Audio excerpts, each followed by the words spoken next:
Nichts ist so spannend wie andere Menschen. Deshalb rede ich super gern mit Leuten, mit denen, die ich gut kenne und mit Menschen, die ich zum ersten Mal sehe. Manchmal gibt es so tolle Momente, da fühlt man sich ganz nah und dann sage ich sowas wie, ich weiß genau, was du meinst oder ich fühl's und denke, ich weiß, wie der andere sich fühlt.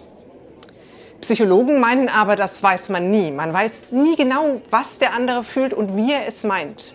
Jede und jeder fühlt unterschiedlich. Also meinen sie, bleib neugierig, frag nach. Das hilft mir auch, wenn ich was null nachvollziehen kann. Wenn ich mir denke, was soll ich jetzt dazu sagen? Dann erinnere ich mich, neugierig bleiben, nachfragen. Wir erkennen alles nur durch einen trüben Spiegel, schreibt Paulus in der Bibel. Unser Wissen ist Stückwerk, das Wissen der anderen und mein eigenes Wissen. Was bleibt, sagt Paulus, ist die Liebe. Das muss ich mir immer wieder klar machen. Ich versuche, den anderen zu verstehen, aber es klappt nie ganz. Was mich dranbleiben lässt, ist die Liebe.